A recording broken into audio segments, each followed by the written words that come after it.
โครงการก่อสร้างขัวข้ามน้ำของมิตรภาพลาวไทยแห่งที่5บริกรรมใส่บึงการใกล้จะสำเร็จหอยส้นหอยแล้วท่านวิสัยภูมิหัวหน้าแผนกโยธาธิการและขนส่งได้รายงานในกองประชุมปกครองแขวงบริกรรมใส่3เดือนต้นปีในวันที่22เมษายน2025อยู่ห้องประชุมห้องว่าการแขวงว่าโครงการก่อสร้างขัวข้ามน้ำของมิตรภาพลาวไทยแห่งที่5บริกรรมใส่บึงการได้ถูกสร้างตั้งขึ้นในเดือนสิงหาคม2019และได้แบ่งออกเป็น2สัญญา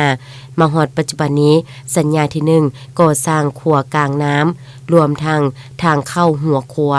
ปฏิบัติได้แล้ว96ขัวส้นห้อยและสัญญาที่2ก่อสร้างทางเสื่อมต่อเข้าขัวและก่อสร้างอาคารด้านกวดคนเข้าออกเมืองสำเร็จหอยส้นห้อยคณะกรรมการ2ฝ่ายลาวไทยได้เปิดกองประชุมปรึกษาลือคนครัวในครั้งวันที่2เมษายน2025ได้กำหนดเอาพิธีเสื่อมต่อขัวเสื่อมต่อแผ่นดินแม่นในเดือนมิถุนายน2025และที่เปิดการนำใช้ขัวอย่างเป็นทางการแม่นกำหนดเอาเดือนธันวาคม2025นี้จากนั้นทานวิสัยภูมิยังได้รายงานเกี่ยวกับการกะเกียมอำนวยความสะดวกในการรับรองการขนส่งโดยสารและการขนส่งสินค้าเต็มอีกภายหลังขัวข้ามน้ำของมิตรภาพลาวไทยแห่งที่5บริกรรมใส่บึงการสำเร็จแล้วจะกลายเป็นท่าแห่งที่สำคัญในการพัฒนาเศรษฐกิจสังคมของแขวงบริกรรมใส่ก็คือของประเทศลาวอิงใส่จุดพิเศษที่ต่างและความสำคัญของแขวงบริกรรมไซ